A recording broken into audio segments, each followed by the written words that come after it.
हाँ मम्मी जी नहीं की। हेलो हाँ मम्मी जी नहीं की जी, कहाँ बनी रहो ना। अच्छा क्यों नहीं, क्या घरे हो? कोई नहीं के मम्मी जी के घरे आ जाओ तब उनका भतीजा के तीन का नहीं। अच्छा तारे के पड़ी हमरो का? पागल कोई बनी क्या रहो रहा? पागल तो भइल ही नहीं बानी। कहाँ बानी बताई ना सही सही। अब तो हम नहा धोया जाते रहनी है, लेकिन नहा धोया के आवते बानी हम। हेलो अरे यार हम सोचते नहीं कितना दिन से तार बर्थडे वाला गिफ्ट दे दी, वापस करी हम। अच्छा ऐसे कबो कबो रवा 4 दिन 5 दिन बात ना हो तो सिर्फ रही ना हो तो फोनो ना करी ना जल्दी हमरा के मैसेज ना करी ना। लेकिन उधारी बाटे जौन तुझे चुका दी वो। अच्छा हाँ उधारी करो तनी का हमरा देले। तो क्या करियो, कोई देखले को समय ना मिल पाइल ना, अपनी तुहू घरी व्यस्त रहलु, तारो पति देव घरी नहीं रहन। हां आई तो रही हूं घर, लेकिन अब तो चल गेल बानी तो कहिए कि गइल बानी जी। तो आवत नहीं आज हम। सच में? हाँ ए पता बा ब्लू का टी-शर्ट आप पहिन ले। बुलक्का टी-शर्ट बा। हां तार पता बाटे नु कि अगर ऐसे आइब तो तार गंगा वाला सर्व सब चिन्हत बा सब। ठीक बजे से मन करी वैसे, लेकिन अभी मत एम कनी अन्हार हो जाई तो बाई हमरा के फोन को के आईम। ठीक बाटे, हम सुन ना, हम नहा धोआ के निकलत हईं त तू अपन सास ससुर जे भी बाटे घरे ओकरा के भेज दो तिलकवा में चाहे आवत तिलक। अच्छा ठीक बा ठीक है। हां सब कुछ जल्दी जल्दी हाँक दो, तैयार करवा के हाली हाली। ठीक बा का ठीक बा ओके ठीक बा बाय। लेके आओ अपनी सरप्राइज गिफ्ट। ठीक बा। मुझे कितना माने ना लोग कहला कि शादी ब्याह हो जाए तो प्यार खत्म है, लेकिन प्यार सच्चा प्यार है तो कभी ना खत्म हो। जब तक आदमी मर न जाला तब तक प्यार खत्म ना लगे। तो कितना मत तो कि कहत है ऐसा कि ना रे तो शादी हो जाए ने तोरा के छोड़ दी तुम्हारा एगो लड़की हो गई छोड़ नहीं मां के अइसन प्यार कायदे कोई के नहीं हो करे। पता मम्मी जी गई बाड़ी खाना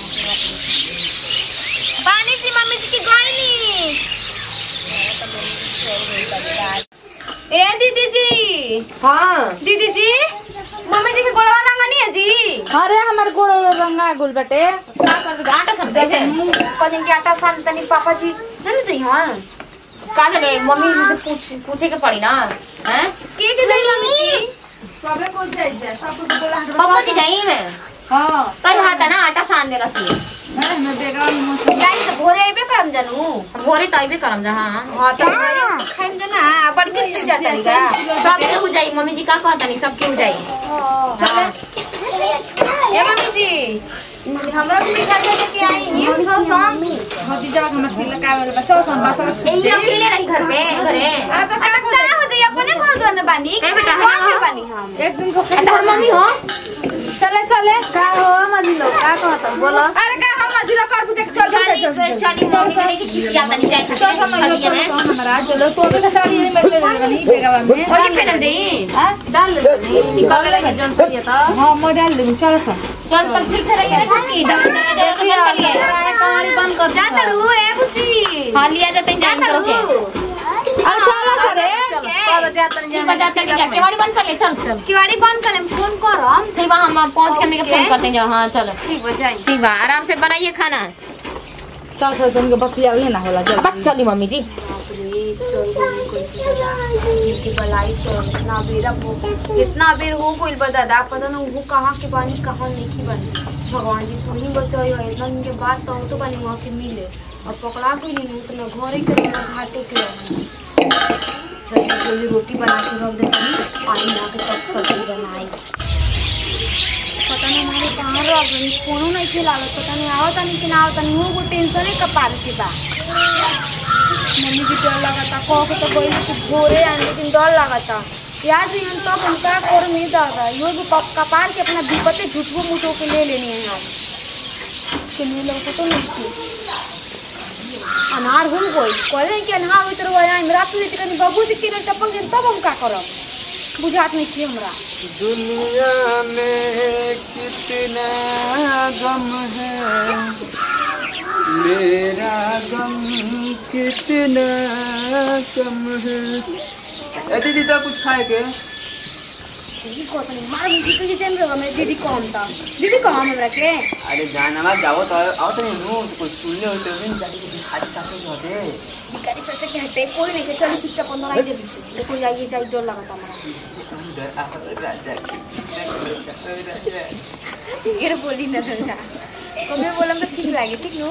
ये पता मन कुछ आता है ये बताइए रे वो कहाँ इतना दुबरा है फिर बनी क्या कहीं हो तो हरे याद में दुबारा आने बन सुखा गई बनी। अच्छा हमरा आदमी के कौन दूसर पसंद आ गई चल आई बनी तो क्या कौन दूसर पसंद आ गई दिया दूसर पसंद तो फिर अपन जान पर ढांठी देकर तारा ससुराल में क्या करे छी। अच्छा हां चुपचाप से खाना पानी खाई दवाई वही ले ले तो मोटा जाए कैसन लागत है जी सही बात बा यार हम कतना कहाँ अपने गांव के बादशाह लइका इस सब फाटल गंजी हाथ में कटोरा डंडा भिखारी बन के बने अपनों से बन कितना प्यार करना तारा से हम तो वो बड़ा अच्छा लागत है लोगा रूप भेजता में ऐसा में प्रेम क्या होना चाहिए प्रेमी के भिखारी रूप में पसंद करते हैं प्रोफेशनल भिखारी हैं हम ऐसे कोई ना कोई पसंद नहीं हमको दीदी बड़ी जोर के भूख लगल बा अरे उखारे हम ये भिखार के होई ए माई के हजी मम्मी माई ए माई दे कुछ खाए के मुझे बहुत जोर के भूख लगल मुझे कुछ दे खाए के अजी मम्मी जी तो भिखारी लगता जी वो तो भिखारी लागत है बाकी होय का करे जी का करे का करते हो जा बुलावत रही कि कुछ दे दे कुछ दे करे के हुआ घर के द्वार पे मत निकलिए भाई भूखे मार पेट दुखात रहे कि चल चिल्लाए लगन है तिहा कहीं नहीं खाए के दे तो होता अतनी बार खाली कौन नाचन हो गया हमारा तो लागत कुछ गड़बड़ बा अब बताई हत नहीं का हो भौजी कथा उठा नहीं होत का अभी लेट रहे कथा हो लेट रहे जी जानत नहीं आई दादा हमू भागल आवतनी नहीं तो गोतिया हवस ऐसे सोचने कि तनी आई होय के हो सांझी के दुआरी पर देखी ना कतना की लागल बाटे भिखारी बसाली को मिले भीख ना दी कहां घर पर ए हुने हट न बबुआ बोई ना बुझाला भसुरानी लंगूरे गांव ले आइल बड़ू का ऐसे नहीं जी दीदी जी कहां घर परी दाऊ दहार गांव में राती में कौन ही भिखार भीख मांगेला है राती में भीख दहारा लोग के बुझाता ही चोर ह सच बताऊ नहीं तो गणासी ले काटी के ते खर्चा कटोरा ले मर गणासी ले ओछे हंसुआ आयो माई मारा मती नहीं बता अतनी पूछल ऐसे एगो पूछ भिखारी अपना भूखे रहो सबके दुआरी पर रात को मैं भीख दी ना जरा वो मेरा से बड़ा तेरे वो करे रोटी देवे के बजाय मारो तो नहीं जाए बगले में तिलक कइल बा जनरेटर चलता होते चुका कान ले बारे सुनात नहीं थे हैं दी कटोरो जात तो बुझे कुछ मांगो हम दी रहो सब ना ना पहले के बता के जा क्या हड़ा तू बता बैल खोले आई रहसनु रे सर के बैल खोले नु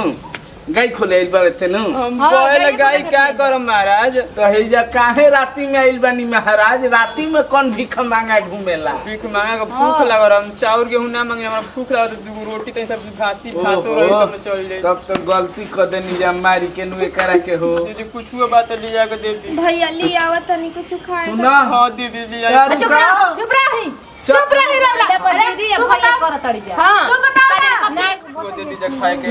सुन रुको भौजी 8000 के लौकी आई बेटा 8000 के अंगूठी 16000 के लगा के ते खाए के नहीं थे बेचबे तो 6 महीना तक आराम से कई भौजी ये दोनों बार पकिन ले अब इनकर जालो तारू का होई लेकर डंडम पकड़ डंडू राजा मारी और यार मारी ए फ्री बार पकिन ले रही है बताओ नहीं तो हम भौजी छतिया पलटवा धके हलाई जा होय देखी जी मम्मी जी खाता होता क्या करतिया हो दर्द होता देखो रोवत देवर अरे बबुआ बो यार बता हो कर तो चलो हां एकरा दर्द होता आज एकर यार खता खतर हो खाली पकौने जाना ना चढ़ने रे से हो प्यार करे ना ई तो हमने घर के इज्जत ही डुबावत किया इज्जत जी करे धैर्य नहीं धई के का करी और इतना तावे वाला बने गांव में सुनवई जाए दीजिए हमरा के भूख लागल तो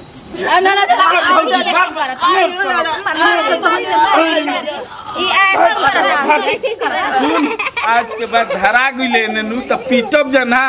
तोरा के काटब जा काट के ले जाके बांध पर फेंकब जा बस चल बस